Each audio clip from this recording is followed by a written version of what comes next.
E aí pessoal, tudo bem? Eu sou a Nayara, seu canal Dignidade Não Cabe Aqui.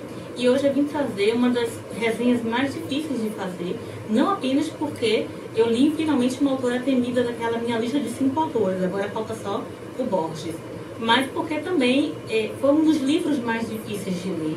Porque despertou uma infinidade de emoções, me fez pensar em várias coisas, me fez construir vários links.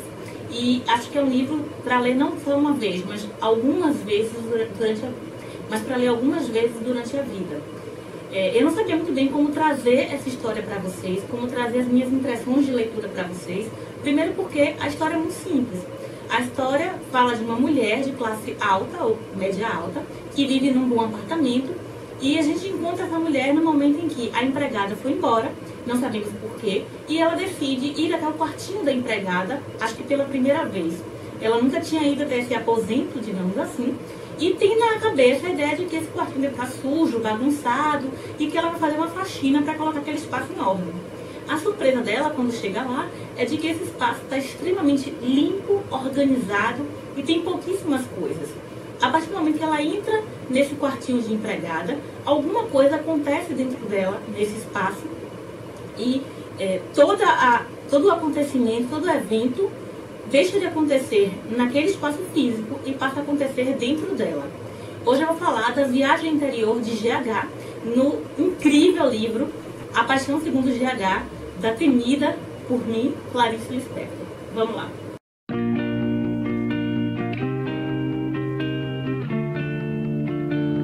Como eu disse antes, eu fiquei pensando muito como é que eu traria essa história para vocês, como é que eu transmitiria de forma clara, na medida do possível, a minha experiência de leitura de A Paixão Segundo GH.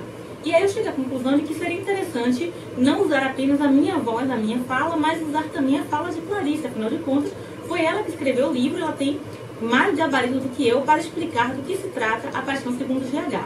Eu escolhi algumas frases da Clarice e a partir dessas frases eu vou comentar com vocês o que eu fui entendendo. Primeira frase. Perdi alguma coisa que me era essencial e que não é mais. A Paixão Segundo GH, na minha compreensão, é essencialmente um livro que fala de identidade.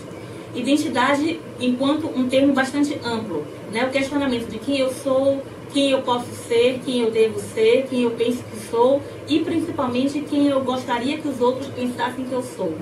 Eu acho que esse livro se inicia mostrando a primeira rachadura nessa identidade construída de GH, nessa imagem que ela tem, nessa aparência, nessa vitrine que ela tem para os outros e que ela acaba comprando como sua própria imagem. Então, pela primeira vez, ela constata que aquela casca que ela apresenta talvez não seja sua pele de fato. Segunda frase. Tudo que me caracteriza é apenas o modo como sou mais facilmente visível aos outros e como termino sendo superficialmente reconhecível por mim. Como eu disse, é o momento em que ela se dá conta de que aquelas características que ela acha que compõem o ser GH, talvez não sejam ela, talvez seja a forma de apresentação, seja um cartão de visita para os outros. E aí começa a rachar essa identidade de GH e se abre a possibilidade, através da rachadura, de uma construção ou de uma reconstrução de GH. Mas como é que essa reconstrução é possível? Bom, antes de qualquer coisa, ela precisa perceber que ela acabou se amoldando, que ela acabou se ajustando, se adaptando à expectativa dos outros. E aí ela diz, é difícil perder-se. É tão difícil que provavelmente arrumarei depressa um modo de me achar, mesmo que achar-me seja de novo a mentira de que vivo. Até agora, achar-me era já ter uma ideia de pessoa e nela me engastar. Nessa pessoa organizada eu me encarnava e nem mesmo sentia o grande esforço de construção que era viver. Então ela se dá conta de que se adaptar às expectativas alheias é um peso e que ela não precisa talvez carregar esse peso. Ela pode ser muito mais leve sendo ela mesma. Um dos momentos mais bonitos do livro é quando GH começa a entender quem ela é, quando ela começa a falar de si mesma. E aí Clarice, pela boca de GH, diz: não entendo e tenho medo de entender. O material do mundo me assusta, com seus planetas e baratas. Porque sim, até agora eu não falei, eu contei lá no comecinho a história, basicamente, de A Paixão Segundo GH, mas eu não falei da barata, que é um dos personagens mais interessantes desse livro, apesar de não fazer praticamente nada.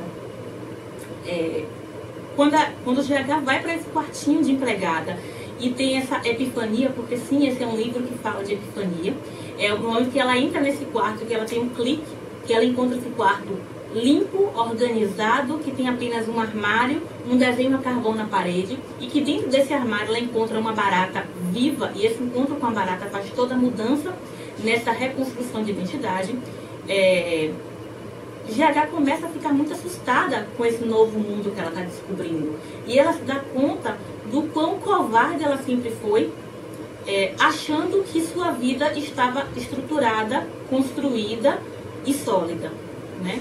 E ela faz reflexões muito interessantes a partir daí, a partir desse encontro com essa barata, que é um ser de casca.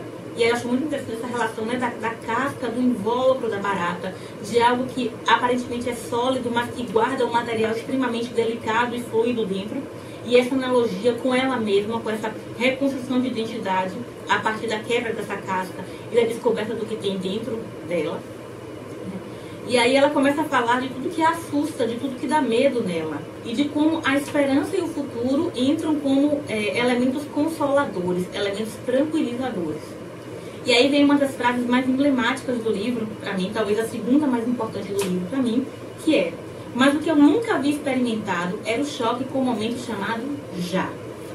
Como eu disse, para GH, ter esperança, pensar no futuro, era algo tranquilizador, porque isso impedia que ela vivesse o presente. E viver o presente é assustador, é ousado, é a grande transgressão, é o grande risco. E aí é muito bacana porque ler Clarice Lispector é assustador muitas vezes. É o mesmo susto que GH tem quando se depara com essas ideias, foi o susto que eu tinha quando eu me deparava com as ideias de Clarice, porque falavam tão diretamente para mim, me faziam pensar em tantas coisas, né? Como a gente deposita esperanças, expectativas, sonhos, e aí a gente diz aquela velha história, né? Aquele velho clichê: quando eu tiver 3 quilos a menos, quando eu tiver mais dinheiro, quando eu tiver mais estabilidade, quando eu tiver mais tempo. E esse quando tiver acaba apaziguando a nossa consciência, dizendo assim: eu não estou fazendo tal coisa porque não é o momento apropriado, não é o momento certo, não porque eu não tenha coragem de me lançar nesse absurdo, ou nesse inesperado, ou nesse presente que eu não tenho controle. E quando eu falo que A Paixão Segundo GH é um livro sobre identidade, ele também é um livro sobre reconstrução de identidade, é um livro sobre risco, é um livro sobre o presente e a ousadia de viver o presente, é um livro sobre diminuir expectativas e construir ações, de tomar atitudes, e é um livro que mexe muito com a pessoa, né? É um livro que pelo menos mexeu muito comigo, me fez pensar várias coisas. Foi um livro que me deu trabalho para ler, porque em alguns momentos eu não entendia absolutamente nada, eu tinha que reler, e aí eu tinha que me desapegar da ideia de entender tudo e deixar fluir o sentimento que aquele texto me causava, mesmo que eu não entendesse racionalmente.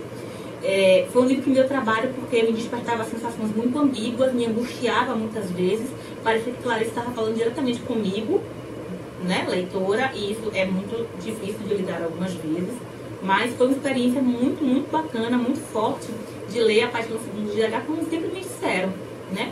É um livro que divide opiniões, muita gente ama, muita gente odeia.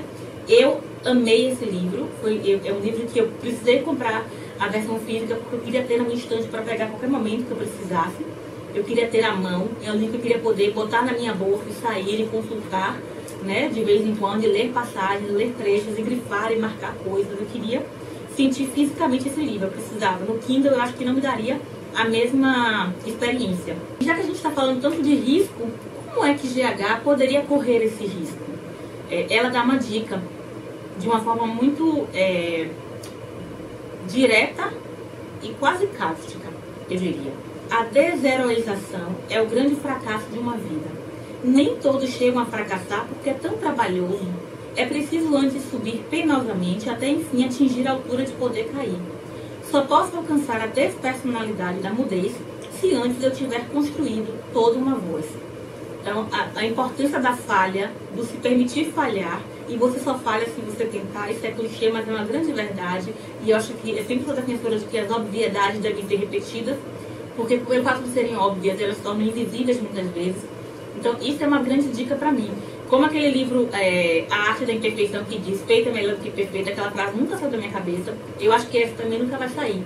E se permitir falhar-se, né? Para falhar, você tem que tentar fazer alguma coisa. Muitas vezes, eu puxo o freio de mão de algumas coisas por causa desse medo idiota de falhar, né? E aí eu não falho, mas eu também não tento. O que eu acho que é muito mais frustrante, inclusive. E aí, para fechar essa resenha, que está fragmentada, como é a narrativa de Clarice Lispector, como é a aventura de ler A Paixão Segundo GH, eu queria falar de duas coisas, finalizando. Eu queria falar de duas coisas. Primeiro, para mim, a passagem mais bonita de todo o livro, e que representa, e fez com que eu gostasse tanto dessa história, e que, como eu disse, ficasse muito feliz de ter uma versão física desse livro para consultar sempre que eu quisesse, que é a seguinte: de meu próprio mal, eu havia criado um bem futuro. O medo agora é que meu novo modo não faça sentido? Mas por que não me deixo guiar pelo que for acontecendo? Terei que correr o sagrado risco do acaso e substituirei o destino pela probabilidade.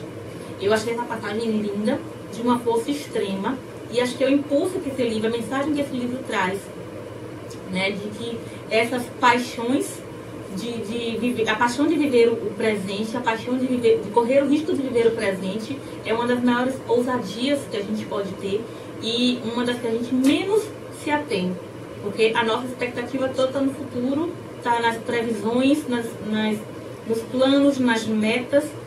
Isso é uma forma de covardia que a gente não enxerga assim, mas é uma das maiores formas de covardia, é viver no futuro.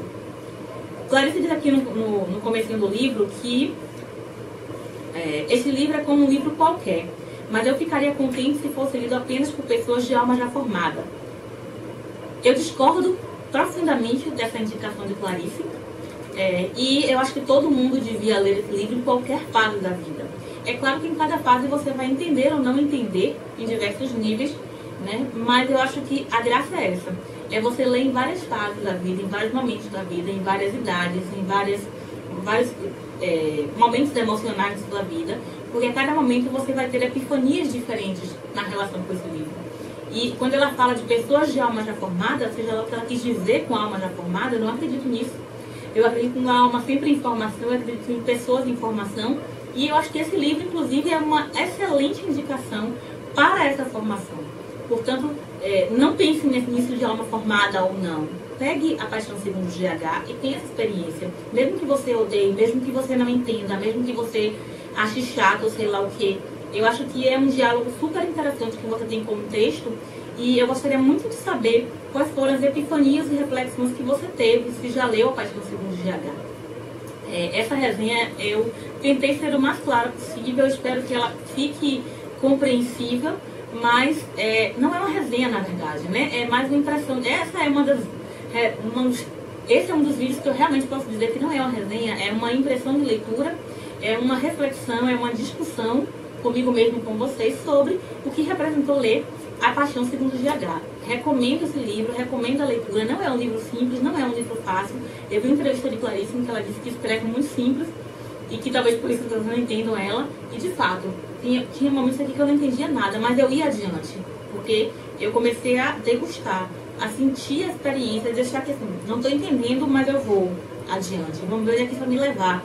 E aí foi uma montanha-russa. Havia momentos de extrema clareza e havia momentos de escuridão. Mas eu continuava caminhando na escuridão, porque eu sempre tinha esperança de que a clareza viesse mais adiante. E ela sempre vinha. Então é isso. O livro de hoje foi A Paixão Segundo GH, de uma autora temida. Risquei mais uma da minha lista. Como eu falei, falta só o Jorge Luiz Borges, que pretendo ler em algum momento desse ano. Se você gostou desse vídeo, clique aqui no gostei. Ajuda a divulgar o canal. Se você tem algum comentário sobre Clarice Lispector ou Paixão Segundo GH, ou quer dar um oi, ou quer perguntar alguma coisa, fique à vontade, a caixa de comentários está aqui. E a gente se vê em breve com mais vídeos. Um beijo e até mais. Tchau!